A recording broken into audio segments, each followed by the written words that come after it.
They thought his cheap suit was an invitation to humiliate him.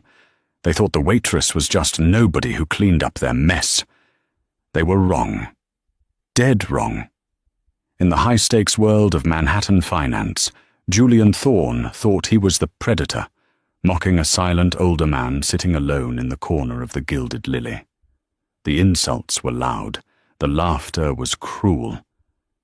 But the room went dead silent the moment the waitress dropped her tray and spoke to the stranger in fluent, aristocratic Italian.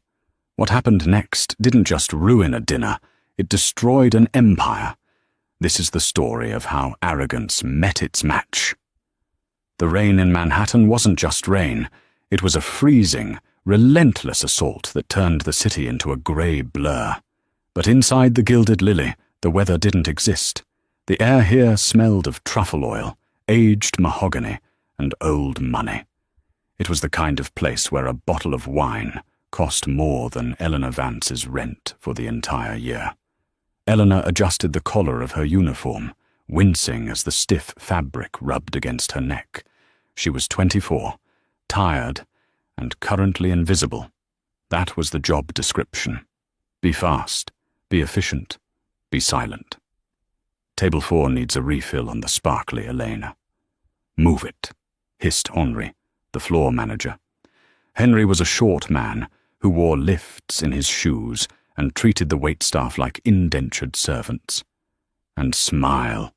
You look like a funeral mute. Yes, Henri, Eleanor murmured, grabbing a chilled bottle of San Pellegrino. Table 4 was the problem table tonight. It was occupied by Julian Thorne and his entourage. Julian was the CEO of Apex Stream, a tech startup that had gone public last week, turning him into a millionaire overnight.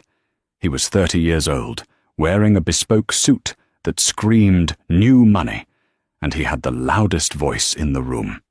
"So I told the board," Julian bellowed, swirling a glass of Pinot Noir, "if you want to play in the big leagues, you cut the deadweight.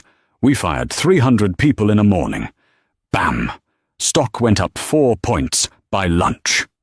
His friends, 3 men who looked like clones of him, just with slightly less expensive watches, roared with laughter. "Ruthless Jules, I love it," one of them said, slapping the table. Elena approached the table, keeping her eyes lowered. She poured the water with practiced precision. "Hey, sweetheart," Julian said, not looking at her, but waving a hand in her face. "This water isn't cold enough. Get me ice, and tell the chef my steak is taking too long. I have a meeting with the devil in an hour." "I apologize, sir," Elena said, her voice soft. "I'll get the ice immediately." "Don't apologize. Just be competent," Julian snapped, turning his back on her to high-five the man next to him. Elena swallowed the lump in her throat and retreated to the kitchen. She needed this job. Her mother's medical bills were piling up in a stack of envelopes on her kitchen counter in Queens. Every shift at the Gilded Lily was a battle against her own pride. But she had no choice. She had grown up in Rome until she was 12, the daughter of an art restorer, before life fell apart and they moved to the States. She had memories of a better life, of dignity, but those felt like a dream now. When she walked back out onto the floor, she noticed the atmosphere shift. The heavy oak doors at the front had opened. The host, a snooty young man named Pierce, looked confused. A man had walked in.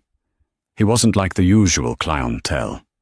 He was older, perhaps in his late 50s, with salt and pepper hair that needed a trim. He wore a dark suit, but it was cut in an old-fashioned style, perhaps 10 years out of date. It was clean, but it lacked the sharp, aggressive tailoring of the men at Julian Thorne's table. He carried a wet umbrella and looked weary. "Do you have a reservation?" Pierce asked, his voice dripping with skepticism. He didn't offer to take the man's coat. "I do not," the man said. His voice was deep, gravelly, and heavily accented. "I was hoping for a quiet table, just for one." Pierce looked him up and down, practically sneering. "We are fully booked, sir. Perhaps the diner down the street is more." "Your speed." Elena watched from the service station, her heart pinching. She hated the way they treated people who didn't look like walking ATMs. The older man sighed, looking around the room. His eyes landed on a small, two-top table near the kitchen doors. It was the worst seat in the house, usually reserved for overflow or staff meals. "That table is empty." Pierce rolled his eyes. "Fine. But we need the table back in 60 minutes, and there is a minimum spend." "I understand," the man said quietly. As he walked past table 4, Julian Thorne stopped mid-sentence. He looked at the older man, then at his friends. A cruel grin spread across his face. "Check this out," Julian whispered loudly. "Did the homeless shelter have a dress code tonight?" The table erupted in laughter. The older man didn't react, but Eleanor saw his jaw tighten slightly as he sat down in the drafty corner near the kitchen. The restaurant was a theater of cruelty, and Julian Thorne was the lead actor. Eleanor was assigned to the older man's table because none of the other servers wanted to take it. They knew the tip would be negligible. "Hi," Elena said, placing a menu down gently. "Welcome to the Gilded Lily. I'm Elena." The man looked up. His eyes were dark, intelligent, and incredibly sad. He looked like a man who carried the weight of the world on his shoulders. "Thank you, Elena," he said. He didn't open the menu. "I'm just tired. A long flight, a bad week. Just bring me the house red wine and the bolognese, please." "Of course," she smiled. "The bolognese is excellent. It's a northern recipe." He offered a faint, almost imperceptible smile. "We shall see." As Eleanor walked away, Julian Thorne's voice cut through the air like a whip. "Hey, waitress!" Julian shouted. Elena froze and turned. "Yes, Mr. Thorne?" "Who is that guy?" Julian pointed his fork openly at the older man. "Is he a health inspector, or did he just get lost on his way to the bus station?" "He is a customer, sir," Elena said stiffly. "He's ruining the ambience." Julian laughed, loosening his tie. He was drunk on wine and power. "Hey, old man." The entire restaurant went quiet. The older man continued to stare at the tablecloth, his hands folded. "I'm talking to you," Julian yelled. "How much is your suit? I want to buy it to use as a rag for my car." One of Julian's associates, a man named Marcus, leaned in. "Leave him alone, Jules. He's nobody." "That's the point," Julian sneered. "I'm sick of nobodies taking up space. This is the Gilded Lily, not a soup kitchen." He grabbed a bread roll from the basket on his table and tossed it. It was a lazy throw, but it struck the older man on the shoulder. The room gasped. The older man slowly brushed the crumbs off his jacket. He didn't look angry. He looked disappointed. He turned his head slowly to face Julian. "Young man," the stranger said, his English slow and deliberate. "You have had too much to drink. Enjoy your meal, and let me eat mine in peace." Julian's face turned bright red. He wasn't used to being corrected. He was the golden boy of Silicon Alley. He stood up, his chair scraping loudly against the floor. "Excuse me?" Julian walked over, looming over the small table near the kitchen. He was tall, athletic, and threatening. "Do you know who I am? I could buy this restaurant and turn it into a parking lot just to fire the staff. And you're telling me what to do?" Henri, the manager, rushed over. But instead of defending the older customer, he turned his back on him. "Mr. Thorne, please," Henry pleaded, sweating. "Is he bothering you? I can have him removed." Elena dropped the tray she was holding on the counter. She couldn't believe it. Henry was going to kick out the victim. "Yeah, he's bothering me," Julian said, smirking. "He smells like mothballs and failure. Get him out." Henry turned to the older man, his face hardening. Sir, I'm going to have to ask you to leave. You're causing a disturbance. The older man looked at Henri, then at Julian. I have ordered dinner. I am sitting quietly. We reserve the right to refuse service, Henri said, snapping his fingers for security. This is shameful, the man said softly. Shameful is wearing that tie in 2025, Julian laughed. He reached into his pocket and pulled out a $100 bill. He crumpled it up and threw it onto the older man's plate. Here, go get a Happy Meal. Get out of my sight. The older man looked at the money on his empty plate. He didn't move. The silence in the room was thick, suffocating. The other diners were watching, some amused, some uncomfortable, but no one said a word. They were all afraid of Julian Thorne, or they just didn't care about a man who looked like he didn't belong. Elena felt a heat rising in her chest. It was the same heat she felt when the doctors told her they couldn't treat her mother without insurance. It was the heat of injustice. She walked past Henri. She walked past the security guard. She stepped right between Julian Thorne and the table. Enough, Elena said. Her voice wasn't loud, but it was steady. Julian blinked, looking down at her. Excuse me? Did the help just speak? I said enough, Elena repeated, looking Julian in the eye. He is a guest. He hasn't done anything to you. Pick up your money and go back to your table. Elena, Henri shrieked. You are fired. Get out of here right now. I'll leave, Elena said, her hands trembling slightly. But not before this man gets an apology. Julian laughed so hard he choked. An apology? From me? To him? Look at him, sweetheart. He doesn't even speak English properly. He probably doesn't even know where he is. Julian leaned down, putting his face close to the older man's. Hey, nonno. Do you understand me? Or do I need to draw you a picture? The older man looked up at Julian, his expression unreadable. That was when Eleanor snapped. She didn't look at Julian. She looked at the man. She saw the cut of his suit, old, yes, but hand-stitched. She saw the ring on his pinky finger, gold, worn smooth, bearing a crest she faintly recognized from history books she'd read as a child in Rome. And she realized something no one else had noticed. She took a deep breath, and the English language fell away. Mi scusi, signore, Elena said, her voice changing. It became musical, authoritative, and perfectly native. Mi dispiace per l'ignoranza di questi uomini. Non sanno che stanno parlando con un leone. Excuse me, sir. I am sorry for the ignorance of these men. They do not know they are speaking to a lion.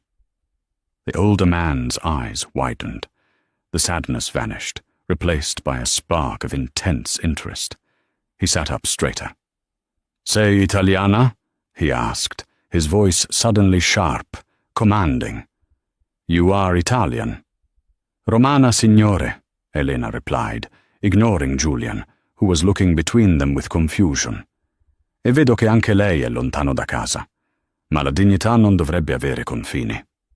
Roman, sir, and I see you are also far from home, but dignity should have no borders. The man slowly stood up. He wasn't hunched anymore. He seemed to grow 3 inches taller. The weary traveller was gone. In his place was something else entirely. What are you jabbering about? Julian demanded. Speak English. The older man looked at Elena, ignoring Julian completely. He smiled, a genuine warm smile.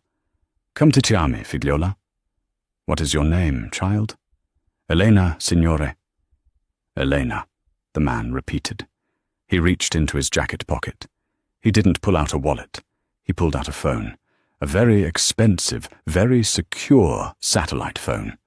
He finally turned to Julian. You asked if I knew who you were, the man said. His English was still accented, but the hesitation was gone. The gravel in his voice now sounded like grinding rocks. Mr. Julian Thorne, CEO of Apex Stream, stock ticker APXS. Julian frowned. Yeah. So? And you, the man pointed to Henry, manager of the Gilded Lily, owned by the Sterling Hospitality Group. How do you know that? Henry stammered. Because, the man said, dialing a number without looking at the screen, my name is Lorenzo Valenti. Julian's face went pale. The blood drained out of him so fast he looked like a ghost. Valenti, Marcus, the friend at the table, whispered. As in, Valenti Heavy Industries? The company that just acquired the majority share of the European tech sector? The same company, Lorenzo said calmly into the phone, that is currently in final negotiations to buy Apex Stream to save it from bankruptcy. Julian dropped his wine glass. It shattered on the floor, red wine staining the expensive carpet like blood. Lorenzo put the phone to his ear. The room was so silent you could hear the dial tone shift to a connection. Pronto? Giovanni? Lorenzo spoke into the phone, his eyes locked on Julian's terrified face. Buy the debt. All of it. And call the board of Sterling Hospitality. Tell them I am standing in their flagship restaurant, and I am not happy. The silence that followed Lorenzo Valenti's phone call was heavier than the marble pillars holding up the ceiling of the Gilded Lily. It was a suffocating, physical weight. The background music, a soft, pretentious jazz loop, seemed to screech to a halt, though it was still playing. The only sound that mattered was the ragged breathing of Julian Thorne. Julian stood frozen, his hand still extended, in a half gesture of aggression that had now curdled into terror. The red wine stain on the carpet was spreading, seeping into the fibers, a permanent mark of his catastrophic error. Mr. Valenti, Julian croaked. His voice, previously booming and confident, was now a thin, trembling reed. I didn't know. You have to understand, it's been a stressful week. The IPO, the market pressure. Lorenzo Valenti didn't even look at him. He slowly placed his satellite phone back into his breast pocket, patting it gently as if it were a precious keepsake. He then picked up his linen napkin and unfolded it across his lap with agonizing slowness. Elena, Lorenzo said, his voice calm, ignoring the billionaire CEO standing 3 feet away. Per favore, portami del pane. Ho fame. Please bring me some bread. I'm hungry. Elena stood there, her heart hammering against her ribs like a trapped bird. She felt the eyes of everyone in the room, the wealthy patrons, the bus boys, the terrified Henri, burning into her. She was just a waitress. She was supposed to be invisible. But now, she was the only person in the room that the most powerful man in Europe was willing to acknowledge. Si, signore, Elena stammered. She moved to the side station, her hands shaking as she grabbed a fresh basket of artisan sourdough. Mr. Valenti, please. Julian stepped forward, desperation making him reckless. We're supposed to have a meeting on Thursday. My board prepared a presentation. If you buy the debt now, without the restructuring deal, you'll trigger a default clause. You'll bankrupt me personally. My stock options will be worthless. Lorenzo picked up a silver spoon and inspected it for spots. He still did not look at Julian. Henry, Lorenzo said. Henry, the manager, jumped as if he'd been electrocuted. Yes, Mr. Valenti. Anything you need, sir. I had no idea. Our reservation system didn't flag you. It's a glitch. I don't care about your system, Lorenzo said, finally looking up. His eyes were cold, hard flint. This man is bothering me. He is disturbing my dinner. What is your policy for loud, aggressive patrons who throw food? Henry turned pale. He looked at Julian, his best customer, the man who dropped $5,000 on wine every Friday. Then he looked at Lorenzo Valenti, The man who could buy the entire city block without checking his bank balance. The calculation in Henri's eyes was transparent and pathetic. "Mr. Thorne," Henri said, his voice wavering. I think it would be best if you returned to your table, or perhaps called it a night." "You're kicking me out?" Julian screamed, his face turning purple. "I made this place, Henri. I put you on the map." "And you are currently unmaking yourself," Lorenzo said. He didn't shout. He didn't have to. The authority in his voice was absolute. "You threw a bread roll at me, Mr. Thorne. You threw a $100 bill at me as if I were a beggar. You mocked my clothes. You mocked my age." Lorenzo leaned forward, resting his elbows on the table. "You see, Julian, I didn't come here tonight for the food. I came here to see you. I wanted to see the man I was about to invest 2 billion euros in. My analysts told me you were a genius. They said you were a visionary." Lorenzo gestured to the wine stain on the floor. "But a man who treats the help like garbage is not a visionary. He is a liability. A man who judges a book by its cover is a fool, and I do not do business with fools." "I can change," Julian pleaded, sweat dripping down his forehead. "I was just blowing off steam." "No," Lorenzo said simply. "You were revealing your character." At that moment, Elena returned with the bread. She placed it gently on the table. She wanted to run away, to hide in the locker room until her shift ended, but she couldn't leave this man alone. Lorenzo looked at her and smiled warmly, the ice leaving his eyes instantly. "Grazie, Elena." "You're welcome," she whispered. "Elena," Henri hissed, trying to regain some control. "Get back to your section. Table 6 is waiting." "Elena stays," Lorenzo said, cutting Henri off. "In fact, Elena is finished working for you." "Excuse me?" Henri blinked. "She is dining with me," Lorenzo announced. A gasp rippled through the dining room. A waitress? Dining with a billionaire? It broke every unspoken rule of the Gilded Lily. "Sir, that is against protocol," Henri argued weakly. "Staff are not permitted to fraternize." "I am buying the restaurant," Lorenzo interrupted. The silence returned, deeper this time. "I beg your pardon," Henri squeaked. Lorenzo pulled his phone out again. "I just sent a text to my acquisitions team. They are contacting Sterling Hospitality right now. I am offering them 20% above market value for this location. They will accept within 10 minutes. So technically, I am your boss. And I say, Elena is dining with me." Lorenzo kicked the chair opposite him out with his foot. He looked at Elena. "Siediti," he commanded gently. "Sit down." Elena looked at Henri, who looked like he was about to faint. She looked at Julian, who was clutching his hair, pacing back and forth like a caged animal. She looked at her dirty apron. I can't, sir. I'm in uniform. I'm dirty." "You are the only person in this room with clean hands," Lorenzo said. "Please, sit. I hate eating alone." Slowly, shakily, Elena untied her apron. She let it fall to the floor.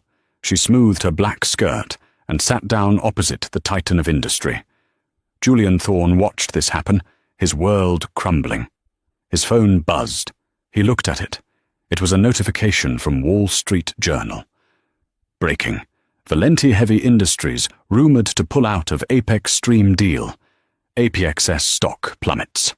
40% in after-hours trading.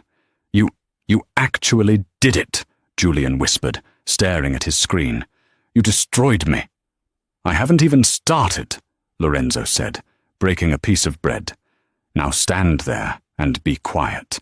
I want to hear Elena's story." For the first time in the history of the Gilded Lily, the hierarchy was inverted. The billionaire CEO was standing, ignored, while the waitress sat at the best table, which was now whichever table Lorenzo Valenti chose to occupy. The bolognese arrived. Henri brought it himself, his hands shaking so badly the plates clattered against the table. He had tried to offer them a better table, a booth by the window, but Lorenzo had refused. He liked the corner. He said it gave him a good view of the rats. He looked at Henry when he said it. "Eat, Elena," Lorenzo said, pushing a plate toward her. "You look too thin. Americans do not understand how to feed people." Elena took a forkful of pasta. She was starving, but her stomach was in knots. "Why are you doing this?" she asked quietly in Italian. "You don't know me."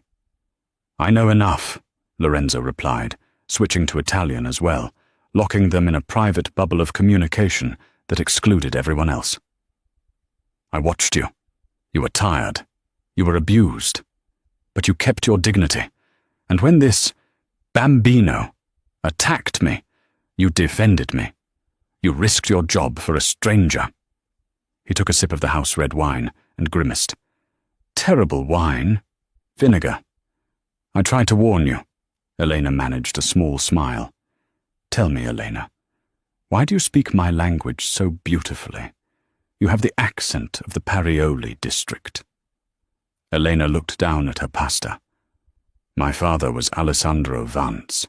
He was an art restorer. We lived in Rome until I was 12. He worked on the frescoes in the Vatican." Lorenzo paused, his fork halfway to his mouth. "Alessandro Vance, the man who restored the Caravaggio in Santa Maria del Popolo?" "Yes," Elena said, surprised. "You knew him?" "I knew his work," Lorenzo said respectfully. "He was a master, a true artist. What happened?" "He got sick," Elena said, the old pain surfacing. "Cancer. We moved back to New York for treatment at Sloan Kettering, but the insurance didn't cover everything. We lost the house. We lost the savings. He died 4 years ago." Lorenzo listened intensely. He wasn't looking at his phone. He wasn't looking around the room. He was giving her his undivided attention, something Julian Thorne had probably never done for anyone in his life. "And now?" Lorenzo asked. "You are here?" "My mother," Elena confessed. "She has the same condition. It's genetic, early onset. I'm working double shifts here and at a diner in Queens to pay for her chemo. But the bills are faster than the paychecks." She didn't know why she was telling him this. Maybe it was the shock. Maybe it was because he felt like a grandfather figure she had never had. Lorenzo nodded slowly. He didn't offer pity. He offered understanding. The American system. It is a machine that eats people. While they spoke, Julian Thorne had been frantically making calls in the corner of the room. He was trying to rally his board members, trying to get a lawyer, trying to stop the bleeding. "No, you don't understand," Julian shouted into his phone, breaking the intimate atmosphere.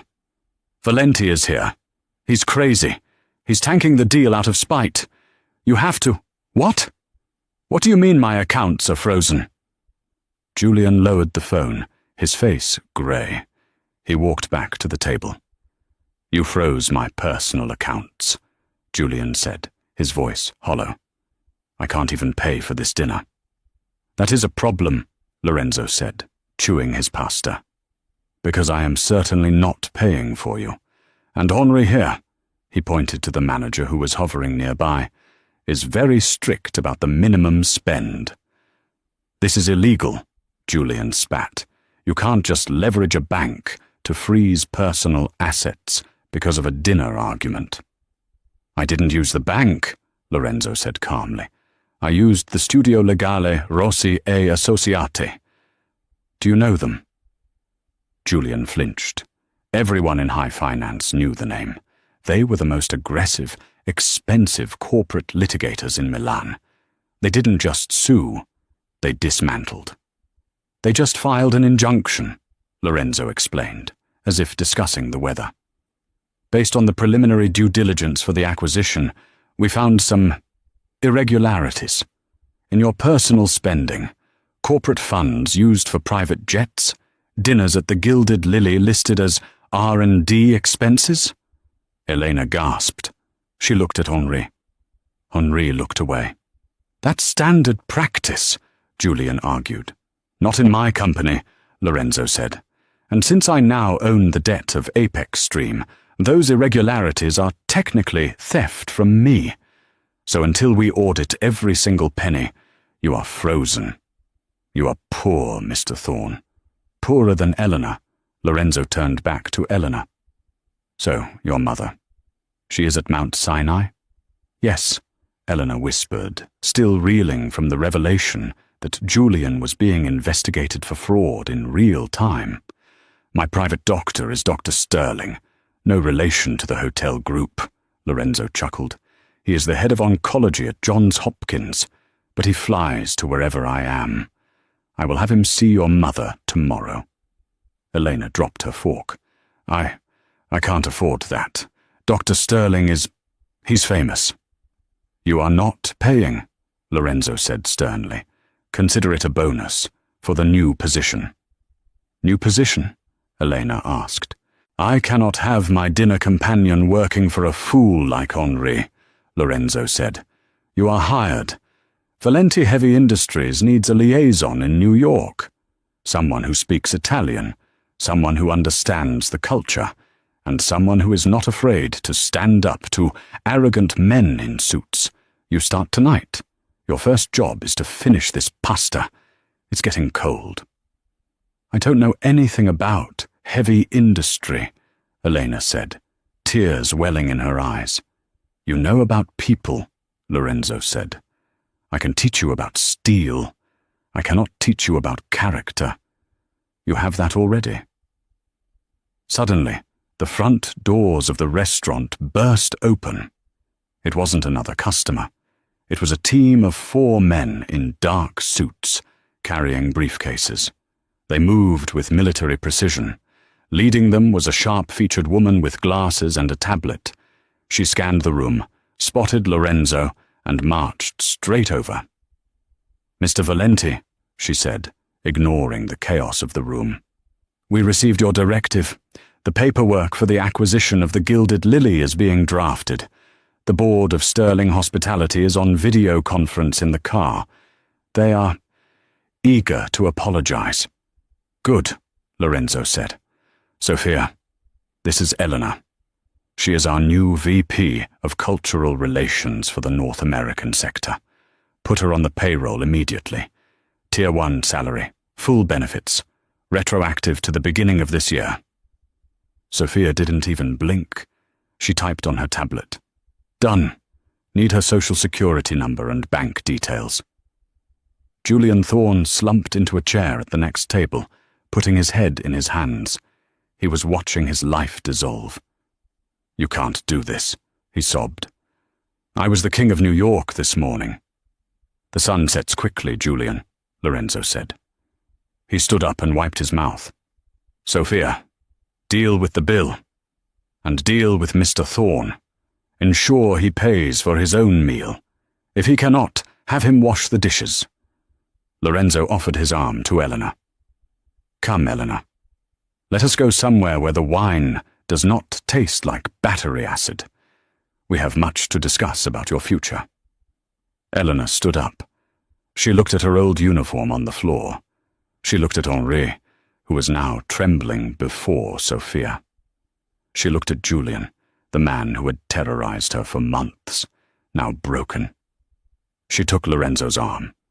Wait, Julian cried out, as they walked toward the door. What about me? What happens to me? Lorenzo stopped and turned back one last time. You? Lorenzo smiled, but there was no warmth in it. You are going to be a lesson, a cautionary tale. When people ask what happened to Julian Thorne, they will say, he laughed at the wrong man, and he underestimated the waitress. They walked out into the rain, but this time a chauffeur was waiting with a dry umbrella. However, the story wasn't over. As the sleek black town car pulled away, Elena looked out the back window. She saw a police cruiser pulling up to the Gilded Lily. "Is that for Julian?" she asked. Lorenzo's face darkened. "Julian is a distraction, Elena. He is a small fish. But in his financial records, my lawyers found something else.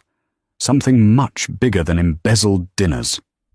Julian was laundering money, and not for himself." Lorenzo looked at Elena, his expression serious. "Do you know the name, the Syndicate?" Elena shook her head. "Good," Lorenzo said, "because they are the ones Julian was working for. And now that I have crushed him, they will be looking for who is responsible. We have kicked a hornet's nest, Figliola. Are you ready for a fight?" Elena looked at the city lights blurring past. She thought of her mother. She thought of the way she had stood up to Julian. "I have nothing left to lose," Elena said. "Good," Lorenzo said, "because the war has just begun." The morning after the incident at the Gilded Lily, Elena Vance woke up, but she didn't wake up in her cramped, drafty apartment in Queens, where the radiator rattled like a dying engine. She woke up in the master guest suite of the Valenti Plaza on Fifth Avenue. The sheets were Egyptian cotton, with a thread count so high they felt like liquid silk. For a moment, she panicked, her heart racing as she scrambled to sit up, the events of the previous night crashing into her memory like a fever dream. The rain, the humiliation, the older man, the job offer. VP of Cultural Relations. It sounded like a joke, a cruel prank. She swung her legs out of bed and walked to the floor-to-ceiling windows. Central Park lay below her, a lush green rectangle cut out of the grey city. Her old life, the subway commutes, the aching feet, the stack of overdue bills, felt 1,000,000 miles away, yet she knew it was waiting for her just outside the glass. A soft knock came at the door. "Enter," Elena said, her voice trembling slightly. It wasn't a maid. It was Sophia, the sharp-eyed woman with the tablet from the restaurant. She looked as immaculate at 7:00 a.m. as she had at midnight. "Good morning, Miss Vance," Sophia said briskly. "Mr. Valenti is waiting for you in the library. Your wardrobe has been updated." Sophia gestured to a rolling rack of clothes that had been silently wheeled into the room while Eleanor slept. It wasn't flashy designer wear. It was power armor. Tailored blazers, silk blouses, structured trousers. Colors of navy, charcoal, and cream. "I can't wear this," Elena whispered, touching a cashmere sleeve. "This jacket costs more than my car." "The car you don't need anymore," Sophia corrected, without looking up from her tablet. "The company driver is downstairs. Also, Dr. Sterling called. Your mother was transferred to the VIP wing of Mount Sinai at 3:00 a.m. She is resting comfortably. The first round of the new immunotherapy protocol begins at noon." Elena felt her knees give out. She grabbed the back of a velvet armchair to steady herself. "He really did it? He actually did it?" "Lorenzo Valenti does not make idle promises," Sophia said, her voice softening just a fraction. "But he expects results. Get dressed. The wolves are already circling." 30 minutes later, Elena walked into the library. It was a massive room smelling of leather and old paper. Lorenzo was sitting by a fireplace, reading a physical newspaper, a cup of espresso on the table. He looked up. He didn't smile, but his eyes assessed her with approval. "You look like a Roman," he said. "Good. The armor fits." "Mr. Valenti," Eleanor began. "Lorenzo," he corrected. "We are partners now. Or we will be if you survive the day." "Survive?" Elena asked. Lorenzo folded the newspaper. "Turn on the television." Eleanor picked up the remote and clicked on the screen mounted above the fireplace. It was tuned to a financial news network. The headline banner was flashing red. "Scandal at Apex Stream. CEO Julian Thorne arrested in dawn raid. The footage showed Julian Thorne being led out of his Tribeca penthouse in handcuffs. He looked disheveled, wild-eyed, shouting at the cameras. "I was set up. Valenti is the devil. Check the accounts. I was forced to do it." The reporter's voice cut in. Authorities seized servers and documents early this morning, following a tip-off regarding massive embezzlement and international money laundering. Sources say the evidence was handed over by Valenti Heavy Industries, the potential buyer of the tech giant. Elena turned off the TV. "You destroyed him in 12 hours. "He destroyed himself," Lorenzo said, taking a sip of espresso. "I merely turned on the lights. But his screaming, that is the problem. Did you hear what he said?" "I was forced to do it." Lorenzo stood up and walked to the window. The playful grandfatherly demeanor from the restaurant was gone. In his place was the silent king, a man who had survived corporate wars for 40 years. "Julian is a coward," Lorenzo explained. "Cowards do not launder $50 million alone. They do not have the connections to move money through offshore shell companies in the Caymans and Macau. Julian was a front man, a puppet." "The syndicate," Elena remembered the name he had mentioned in the car. "Correct," Lorenzo turned to her. "My analysts have been going through Julian's encrypted files all night. We found a recurring name in the ledgers. Caronte." "Charon," Elena translated instinctively. "The ferryman of the dead in mythology." "Exactly," Lorenzo nodded. "Someone was paying Julian to pump inflated profits into Apex Stream to wash dirty money. When I froze the accounts last night, I trapped that money. I trapped their money. $50 million of cartel cash is now sitting in a frozen account that only I can access." "They will come for it," Elena realized, a cold chill running down her spine. "They will come for me," Lorenzo said. "And because you are now publicly listed as my executive liaison, they will be curious about you." Lorenzo walked over to her and placed a heavy hand on her shoulder. "I brought you into this world to save your dignity, Elena. But I may have placed you in danger. If you want to walk away, take a check, take the medical care for your mother, and disappear, I will understand. You can go to the police. You can go into hiding." Eleanor thought about the way Julian had looked at her. Like she was trash. Like she was nothing. She thought about Henri, the manager, bowing to power. She thought about her father, dying without proper care because they were nobodies. She wasn't a nobody anymore. "I speak Italian," Elena said, her voice steadying. "I speak French. I know how to read people. And I know what it's like to be invisible." "Maybe that helps?" Lorenzo smiled, a wolfish grin. "It helps immensely. The invisible see everything." "Then I stay," Elena said. "Good," Lorenzo said, "because we have a meeting at 10 a.m. with the board of directors of Sterling Hospitality. We are going to buy that restaurant, and you are going to fire Henry." The headquarters of Sterling Hospitality was a glass monolith in Midtown. The conference room on the 40th floor offered a panoramic view of the skyline, but the mood inside was claustrophobic. 12 board members sat around a long mahogany table. They were mostly older men in grey suits, looking nervous. At the head of the table sat Damon Cross, the chairman of the board. Damon Cross was a shark. He was 50, tanned, with teeth that were too white and a smile that didn't reach his eyes. He didn't look like a hotelier. He looked like a mercenary in a silk tie. When Lorenzo walked in, the room went silent.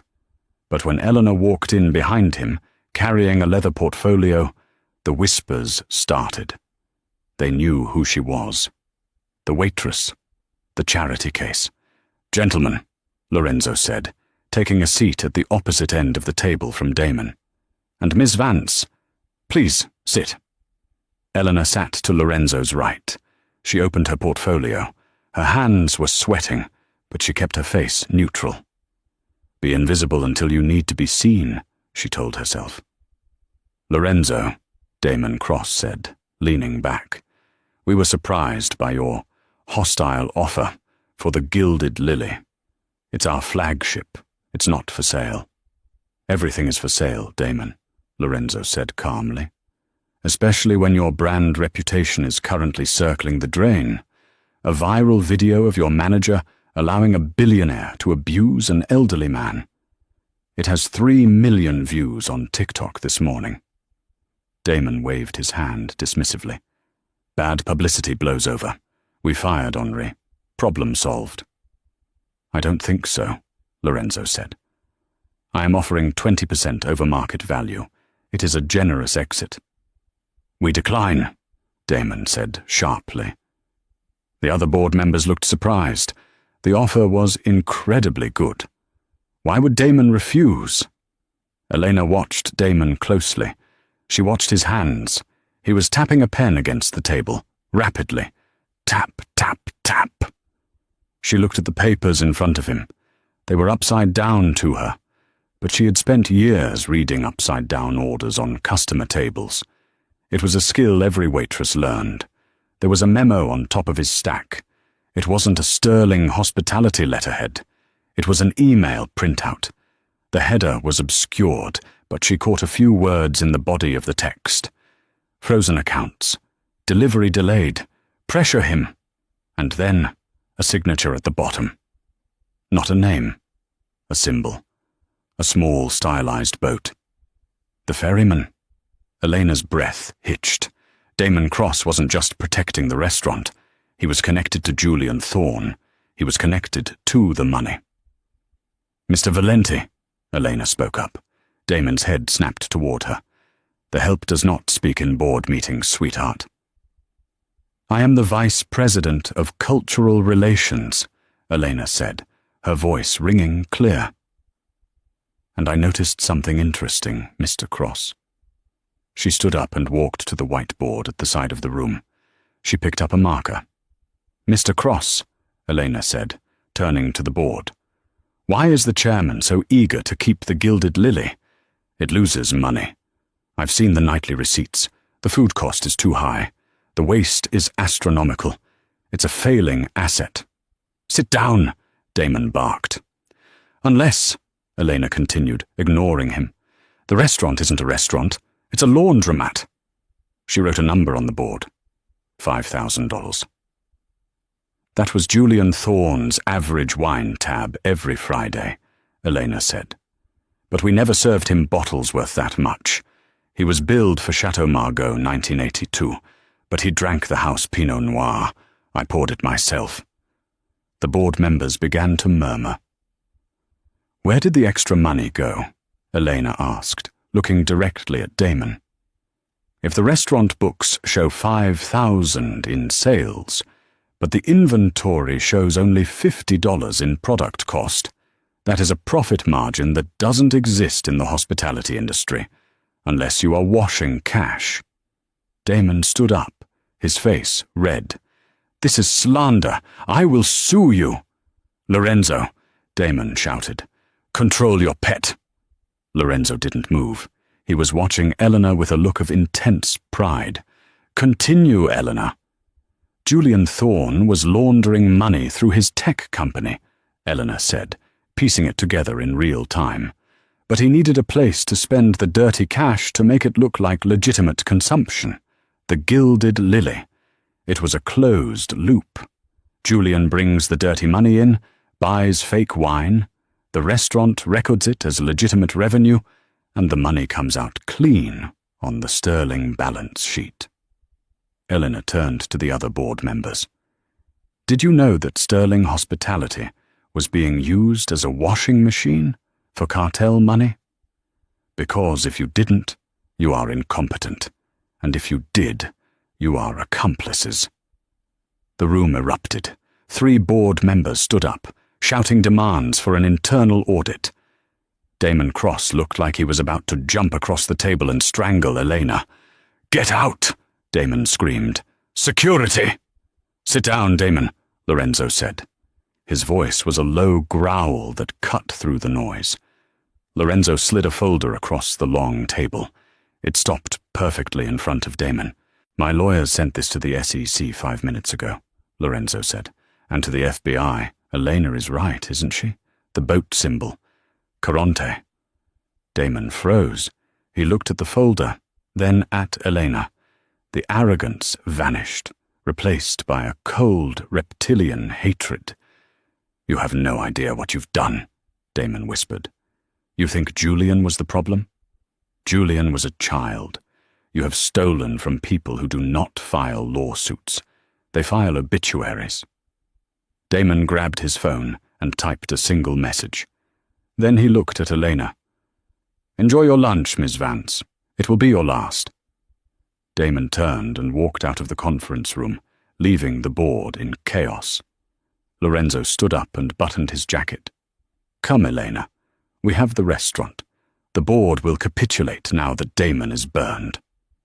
They walked out of the building, flanked by Sophia and 2 large security guards. "You were magnificent," Lorenzo said, as they reached the lobby. "You saw the wine discrepancy. I missed that." "I poured the wine," Elena said, adrenaline still coursing through her. "I knew what he was drinking."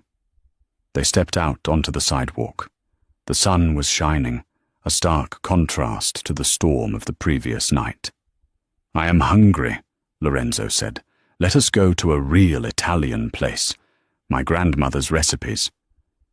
But as the valet pulled up the black town car, Elena's phone buzzed. It was an unknown number. She answered it. "Hello?" A voice, digitally altered and deep, spoke. "Elena Vance." "Who is this?" "You are a smart girl, but you talk too much. You took something that belongs to us." "I don't know who you are," Elena said, her hand tightening on the phone. "Look across the street." Elena looked. On the opposite corner, amidst the lunchtime crowd of New York, stood a man in a grey hoodie. He wasn't looking at her. He was holding a sign, a cardboard sign like a homeless person. But the sign didn't ask for money. It had a single word written in red marker. "Mama." Elena's blood turned to ice. "Don't you dare," she whispered. "She is in the hospital. She is sick." "Hospitals are dangerous places," the voice said. "Accidents happen. Machines malfunction. Nurses give the wrong dose." "What do you want?" Elena pleaded, stepping away from Lorenzo so he wouldn't hear. "Lorenzo Valenti has a key, a digital key to the frozen accounts. You are going to get it for us. Tonight, at the gala. You have 12 hours, or your mother's next dose of medicine will be her last." The line went dead. Elena stared at the man across the street. He dropped the sign into a trash can and vanished into the crowd. "Elena," Lorenzo called out from the open car door. "Are you coming?" Elena turned to look at the man who had saved her life, the man who treated her like a daughter. She had to betray him, or her mother would die. She forced a smile onto her face. It felt like a mask of glass. "Yes, Lorenzo," she said, her voice hollow. "I'm coming." She got into the car, the door closing with a heavy thud, sealing her into a trap of her own making. The Metropolitan Opera Gala was a sea of diamonds and tuxedos, but Eleanor felt like she was drowning. In her clutch, her phone felt like a bomb. Every vibration was a reminder. Time is running out. Lorenzo Valenti stood beside her, greeting senators and celebrities with easy charm. He looked invincible. Elena felt sick. She had to get his fingerprint to access the secure tablet in his jacket pocket. It was the only way to transfer the key the syndicate demanded. "You are shaking, Elena," Lorenzo murmured, handing her a glass of champagne. "The cold or the fear?" Elena looked at him. She couldn't do it. She couldn't betray the man who had given her back her life. "Lorenzo," she whispered, her voice cracking. "They have my mother.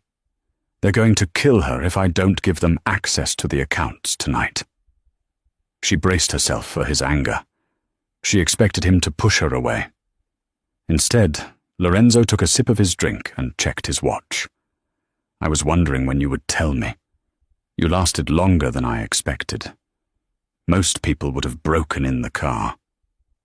Elena stared at him. You knew? Elena, I am a billionaire in the defense industry, Lorenzo said dryly. I have had a security detail on your mother since the moment I hired you. The man with the sign? My snipers were watching him. The nurse who threatened her? She was arrested 10 minutes ago. Elena let out a sob of relief, her legs nearly giving way. Lorenzo steadied her with a firm grip on her elbow. So my mother is safe? She is eating Jell-O and watching game shows, guarded by 2 former Navy SEALs, Lorenzo assured her. But the syndicate does not know that. They are waiting for the key. He reached into his pocket and pulled out a small, silver USB drive. Give them this, he said, pressing it into her hand. What is it? The access codes. No. Lorenzo smiled, a terrifyingly cold smile. It is a beacon. As soon as they plug this into their server to steal the money, it will upload a virus that wipes their data and broadcasts their exact GPS location to the FBI, Interpol, and the Carabinieri. Elena looked at the silver drive. It wasn't a surrender, it was a weapon. She met the contact, a waiter with cold eyes, by the kitchen doors. She handed him the drive. He smirked, whispered, "Good girl," and vanished. 10 minutes later, the music stopped. Phones began to buzz all over the ballroom. News alerts. Massive FBI raid on Syndicate HQ in New Jersey. Damon Cross arrested at gala. Across the room, Damon Cross dropped his glass. Police were swarming the exits. Lorenzo raised his glass to Elena. To the invisible, he said. They never see us coming. Elena clinked her glass against his. She wasn't a waitress anymore. She was a Valenti. And just like that, the arrogance of the elite became their own undoing. Julian Thorne lost his company, Damon Cross lost his freedom, and the syndicate lost everything. All because they laughed at an old man in a cheap suit and underestimated the woman standing beside him. It's a powerful reminder. True power isn't about how loud you shout or how expensive your watch is. It's about character, loyalty, and the quiet strength to stand up for what's right, even when your voice is shaking. If you enjoyed this story of justice served cold, please hit that like button. It really helps the channel grow. Share this video with someone who needs a reminder that the underdog can win. And don't forget to subscribe and turn on the notification bell so you never miss a story. What would you have done in Elena's shoes? Let me know in the comments below.